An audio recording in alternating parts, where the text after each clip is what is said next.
سلطنت عثمانیہ کی تاریخ قسط نمبر 20 بسم اللہ الرحمن الرحیم السلام علیکم۔ قاسم کی ہدایت سن کر اکبر نے سر ہلا دیا۔ اب وہ جانے لگا تو قاسم نے اسے جانے دیا۔ ادھر قاسم نے اس کو ماضی کے گھر کی جانب روانہ کیا اور ادھر خود اس نے ارادہ کر رکھا تھا کہ وہ ابو جعفر کی نگرانی کے لیے مالتھا کے گھر جائے گا۔ بظاہر وہ اکبر کے جانے کا انتظار کرتا رہا۔ اکبر سرائے کی عمارت سے نکل گیا تو قاسم بھی سرائے کے منشی کا شکریہ ادا کر کے باہر نکلنے کے لیے اٹھا۔ وہ ابھی سرائے کی راہداری میں ہی تھا کہ سرائے میں داخل ہونے والے ایک اجنبی کو دیکھ کر چونک اٹھا۔ یہ شخص اپنی شکل و صورت اور حلیے سے ہنگری کا عیسائی باشندہ دکھائی دیتا تھا اور یہی بات قاسم کے چونکنے کا باعث تھی۔ اجنبی مسافر تھا اور اس کی پیٹھ پر لدا سامان اس بات کا گواہ تھا کہ وہ ابھی ادرنا میں وارد ہوا ہے۔ اس سے پہلے کہ قاسم اس کے بارے میں کچھ اور سوچتا، اجنبی بالکل قاسم کے قریب سے گزرنے لگا تو رک گیا اور انتہائی معصومیت سے دریافت کرنے لگا، کیا یہ سرائے ہے؟ اجنبی کے لب و لہجے کو دیکھ کر قاسم کا شک یقین میں بدل گیا۔ یہ واقعی ہنگری کا یورپی باشندہ تھا۔ قاسم جیسے سراغ رساں نے مشکوک اجنبی کا سوال کرنا غنیمت جانا اور پوری طرح سے اجنبی کی طرف متوجہ ہو گیا۔ جی آپ کہاں سے تشریف لائے ہیں؟ کیا آپ کو سرائے کی تلاش ہے؟ قاسم نے اجنبی کو جواب دینے کے بجائے عام سے انداز میں سوال کر دیا۔ جی میں ہنگری سے آیا ہوں اور ابھی اس شہر میں وارد ہوا ہوں۔ اجنبی کے لہجے میں بلا کی سادگی تھی۔ وہ شکل و شباہت سے کیسر کا جاسوس یا کسی عیسائی فوج کا سپاہی نہ لگتا تھا۔ اس کے چہرے پر ایک سادہ سی مسکراہٹ تھی اور آنکھوں کی گرد سیاہ حلقے تھے۔ اس کی آنکھوں کی رنگت بھی یورپی باشندوں کی طرح نیلی تھی۔ اب قاسم کے اعصاب ڈھیلے ہونے لگے۔ وہ سوچنے لگا کہ یہ شخص خطرناک نہیں ہو سکتا۔ اس کا لہجہ اور چہرہ بشرہ کسی جاسوس کا سا نہیں، یہ کوئی سوداگر یا بیوپاری ہی ہو سکتا ہے۔ چنانچہ قاسم نے دل سے جانے کا فیصلہ کر لیا اور ویسے ہی عرض راہ معلومات اجنبی سے آخری سوال کر دیا، لیکن اس سے پہلے اس نے اجنبی کو بتایا کہ ہاں یہ سرائے ہے اور بہت اچھی سرائے ہے۔ آپ غالباً سوداگر ہیں۔ قاسم کا لہجہ استفہامیہ تھا۔ وہ شخص بھول پن سے ہنس دیا اور زور زور سے نفی میں سر ہلانے لگا۔ نہیں، مجھے سوداگر مت کہیے۔ میں دنیا کو خریدنے کے لیے نہیں نکلا اور نہ ہی بیچنے کے لیے۔ میں تو لوگوں کو یہ بتانے کے لیے نکلا ہوں کہ دنیا کی خرید و فروخت بند کر دو۔ زندگی بہت مختصر ہے جسے خرید و فروخت میں نہیں گزار دینا چاہیے۔ ایک دم سے قاسم کی دلچسپی اجنبی میں پھر بڑھ گئی۔ اس نے اجنبی کو ٹٹولنے کے لیے پھیکی سی مسکراہٹ کے ساتھ کہا، آپ کی سوداگر والی بات ٹھیک ہے، لیکن زندگی کے مختصر ہونے والی بات غلط ہے۔ زندگی کہاں مختصر ہے؟ زندگی تو بہت طویل ہے۔ پہلے اس دنیا میں جینا پڑتا ہے، پھر اس دنیا میں۔ موت کا فرشتہ تو انسان کا بدن چھوتا ہے، وہ روح کے مرکز سے دور رہتا ہے۔ اجنبی نے کچھ دیر کے لیے حیرت سے پھٹی پھٹی آنکھوں کے ساتھ قاسم کی بات سنی اور پھر تیزی سے اپنی پیٹھ کا لدا سامان اتارنے لگا۔ اگلے لمحے وہ قاسم سے بغل گیر ہو رہا تھا۔ میں کتنا خوش نصیب ہوں۔ ادرنا میں پہلے قدم پر ہی میری ملاقات ایک مناسب آدمی سے ہو گئی۔ آپ نے زندگی کی بات خوب کہی، یہ بہت بڑی بات ہے۔ کیا آپ حکیم ہیں؟ اجنبی کی بات سے قاسم ہنس دیا اور کہنے لگا، نہیں حضور، یہ بڑی بات تو نہیں، بالکل عام سی بات ہے۔ یہ بات تو آپ کو مسلمانوں کا کوئی چھوٹا سا بچہ بھی بتا سکتا ہے۔ کیا واقعی مسلمانوں کا کوئی چھوٹا سا بچہ بھی یہ بات بتا سکتا ہے؟ جی ہاں، چھوٹا سا بچہ بھی، قاسم نے مسکراتے ہوئے جواب دیا۔ اب وہ اجنبی کو کوئی خبتی سمجھ رہا تھا، کیونکہ اس نے دیکھا کہ اجنبی اب خلا میں گھولتے ہوئے اپنے آپ سے باتیں کر رہا تھا۔ اجنبی کہہ رہا تھا، اس کا مطلب ہے مذہب کے پاس بھی کائنات کے مشکل سوالوں کا جواب ہے۔ میں سمجھتا تھا کہ مذہب ایسے ہی کچھ سمجھدار لوگوں کی چکر بازی ہے۔ اگر مسلمان موت کے قائل نہیں تو یقیناً ان کے پاس انسان کی مقصدیت کا اعلیٰ اور برتر شعور موجود ہے۔ اس کا مطلب ہے کہ میں ٹھیک جگہ پر آ گیا ہوں۔ ہاں، میں ٹھیک جگہ پر آ گیا ہوں۔ اب میں پیاسا نہیں رہوں گا۔ اے عربان، سنا تم نے؟ میں ٹھیک جگہ پر آ گیا ہوں۔ اجنبی کی باتیں سن کر قاسم کی دلچسپی ایک بار پھر بڑھنے لگی، لیکن اس کے پاس وقت کم تھا۔ اسے ابو جعفر پر ہاتھ ڈالنے کے لیے منصوبہ بندی کرنا تھی۔ وہ مزید نہیں رک سکتا تھا۔ چنانچہ وہ اجنبی سے اجازت لے کر جانے لگا تو اجنبی نے اس کا بازو پکڑ لیا۔ آپ کہاں چل دیے؟ چلیے میرے ساتھ، میں اجنبی ہوں، میری رہنمائی کیجیے۔ آپ مجھے اچھے انسان دکھائی دیتے ہیں۔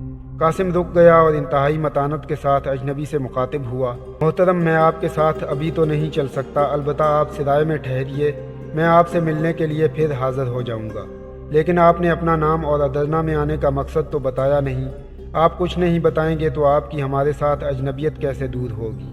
اجنبی کسی قدر خفت امیز لہجے میں بولا، میں معذرت چاہتا ہوں کہ میں نے نام نہیں بتایا۔ میرا نام عربان ہے۔ میں ہنگری کا رہنے والا ہوں اور ابھی ابھی قسطنطنیہ سے یہاں والد ہوا ہوں۔ میں کوئی باقاعدہ کام تو نہیں کرتا، البتہ لوہا ڈھالنے کا کام میں بہت اچھی طرح سے جانتا ہوں۔ میرے ہاتھ میں آ کر لوہا پگھلنے لگتا ہے۔ آپ پیشہ کے لحاظ سے مجھے اس دور کا داؤد کہہ سکتے ہیں۔ اب قاسم پھٹی پھٹی آنکھوں سے عربان کو دیکھ رہا تھا۔ قاسم نے پرجوش انداز میں عربان کے دونوں ہاتھ پکڑ لیے اور انتہائی محبت بھرے لہجے میں کہا، محترم عربان، آپ ہمارے معزز مہمان ہیں۔ آپ سرائے میں قیام کیجیے، آپ کے اخراجات میں برداشت کروں گا۔ اس وقت مجھے جلدی ہے، میں کل کسی وقت بھی آپ کی خدمت میں حاضری دوں گا۔ قاسم نے معذرت خواہانہ انداز میں عربان سے اجازت لی اور سرائے سے باہر نکل آیا۔ اب اس کا رخ قیصر سلطانی کی جانب تھا، جہاں طبقہ عمرہ کی رہائش گاہیں تھیں۔ وہ قیصر سلطانی کے عقبی محلے میں ابو جعفر پر نظر رکھنے کے لیے جا رہا تھا۔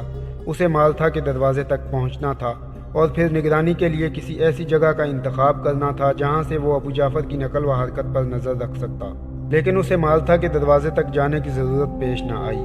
اسے دور سے مارسی کا کوچوان دکھائی دیا۔ ابھی کچھ وقت پہلے بغدادی دروازے کی ایک سرائے میں قاسم اس لڑکے کو مارسی کے نام ایک خط دے چکا تھا۔ قاسم سوچنے لگا کہ وہ گلی میں سرے راہ اکبر کو آواز دے کر بلائے یا نہ بلائے۔ پھر اس نے ایک فیصلہ کیا اور اسی جانب چل دیا جس جانب اکبر جا رہا تھا۔ وہ چند گلیوں میں اکبر کا تعاقب کرتے ہوئے مڑتا چلا گیا۔ بالآخر اس نے اکبر کو روک لیا۔ لڑکے نے مڑ کر دیکھا تو حیرت سے اس کا منہ کھلے کا کھلا رہ گیا۔ وہ تیز تیز قدموں سے چلتا ہوا قاسم کے قریب آ گیا۔ کچھ ہی دیر بعد اکبر قاسم کے ہمراہ قدم سے قدم ملا کر چل رہا تھا اور کسی طوطے کی طرح بولتا چلا جا رہا تھا۔ آج مالکن بہت خوش تھی صاحب، آپ کا خط ملنے پر وہ مسرت سے اچھل گئی۔ پھر نہ جانے کیوں مالکن نے بڑی مالکن اور اس مہمان کی باتیں سننے کے لیے اس کمرے کی کھڑکی پر کان لگا دیے جہاں وہ دونوں بیٹھے باتیں کر رہے تھے۔ مالکن نے مجھے بھی کہا کہ میں بھی ان کی باتیں سننے کی کوشش کروں۔ آج مالکن بہت خوش ہیں صاحب، وہ اس سے پہلے اتنی خوش کبھی نظر نہیں آئی۔ اکبر ابھی بولتا جا رہا تھا کہ قاسم نے درمیان میں اس کی بات کاٹ دی اور کہنے لگا، تو کیا تم نے بھی ابو جعفر اور مالتھا کی باتیں سنی تھی؟ جی ہاں، اکبر نے مختصر سا جواب دیا۔ قاسم نے پھر کہا، کیا باتیں سنی تم نے؟ اکبر نے ماتھے پر شکنے ڈال کر کچھ دیر سوچنے کے بعد کہا، وہ دونوں ینیچری کی فوج میں ہونے والے واقعات پر باتیں کر رہے تھے۔ ابو جعفر کہہ رہا تھا کہ یہ کارروائی سلطان کے شاہی سراغ رساں کی لگتی ہے، اور مالتھا یاد رکھنا یہ شاہی سراغ رساں انتہائی خطرناک اور چالاک شخص ہے۔ میں اس سے مل چکا ہوں۔ اس نے گھوڑے جیسا بدن اور چیتے جیسی آنکھیں اور لومڑی کا دماغ پایا ہے۔ اکبر اتنا بتا کر خاموش ہو گیا تو قاسم نے پرتجسس لہجے میں پھر کہا، بس کیا یہی کچھ سنا تم نے یا کچھ اور بھی؟ اکبر پھر کہنے لگا، ابو جعفر شہزادہ علاؤدین سے ملنے کی بات بھی کر رہا تھا۔ وہ مالتھا کو بتا رہا تھا کہ شہزادہ اس کے ہاتھ میں ہے اور مالتھا کو گھبرانے کی ضرورت نہیں۔ وہ بہت دھیمی آواز میں باتیں کر رہے تھے، کوئی کوئی جملہ سنائی دیتا تھا اور کوئی کوئی جملہ سمجھ میں نہیں آتا تھا۔ میں نے صرف اتنی باتیں سنی، البتہ مالکن تمام وقت وہیں کھڑی رہی جتنا وقت ابو جعفر اور بڑی مالکن باتیں کرتے رہے۔ قاسم کے لیے اتنا ہی کافی تھا۔ اس نے چلتے چلتے آخری سوال کیا، کیا ابو جعفر ابھی تک وہیں ہے؟ نہیں، وہ ابھی کچھ دیر پہلے ہی وہاں سے چلا گیا ہے، البتہ یہ معلوم نہ ہو سکا کہ وہ کس جانب گیا ہے، شاید مالکن کو معلوم ہوگا۔ قاسم چلتے چلتے یکدم رک گیا۔ اسے اکبر سے جو کچھ پوچھنا تھا اس نے پوچھ لیا تھا۔ اب اسے اکبر کے ساتھ مزید گلیوں میں بھٹکنے کی ضرورت نہ تھی۔ اس نے پیار بھرے انداز میں اکبر کو 2-3 اشرفیاں تھمائیں اور اس کے کندھے کو تھپتھپاتا ہوا ایک جانب چل دیا۔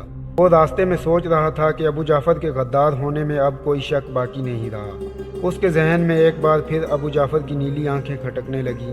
اسے یہ تو یقین تھا کہ ابو جعفر سلطنت عثمانیہ کے خلاف ایک خطرناک سازش کا اہم مہرہ ہے، لیکن اس کے ذہن میں پیدا ہونے والا یہ خیال ابھی شک ہی تھا کہ ابو جعفر عرب ہونے کے بجائے یورپی باشندہ ہے۔ وہ چاہتا تو یہی تھا کہ ابو جعفر کی اصل حقیقت کو آشکار کرے، لیکن اس خطرے سے کہ بغاوت کسی بھی وقت سر اٹھا سکتی ہے، اس نے اپنی تفتیش کو مزید طویل دینا مناسب نہ سمجھا اور فیصلہ کیا کہ وہ ابو جعفر کو موقع دیے بغیر گرفتار کرے گا۔ چنانچہ وہ انتہائی تیز قدموں کے ساتھ چلتا ہوا خفیہ محکمے کے سربراہ بہرام کے دفتر کی جانب بڑھنے لگا۔ اب اسے سپاہیوں کے ایک دستے کی ضرورت تھی تاکہ وہ سلطان کے عطا کردہ خصوصی اختیارات کو استعمال کرتا ہوا ابو جعفر کو دن دہاڑے حراست میں لے سکتا۔ آج اس کا دن بہت مصروف تھا۔ اسے سپہر کے بعد مارسی کا پیغام وصول کرنے کے لیے لالا شاہین کی یادگار تک بھی جانا تھا، اور اسے آج کے دن میں ہی ابو جعفر جیسے اثر و رسوخ رکھنے والے شخص کو گرفتار کر کے سازش کے تانے بانے بھی تلاش کرنے تھے۔ وہ صبح سے ابھی تک پیدل چل رہا تھا، لیکن اب اسے ایک مسلح دستے کی ضرورت تھی اور ایک بہترین گھوڑے کی بھی۔ اس کام کے لیے اس نے بہرام خان کو ملوث کرنا مناسب سمجھا۔ وہ سیدھا قصر سلطانی کے قریب واقع سرکاری محکموں کی عمارت کی جانب جا رہا تھا۔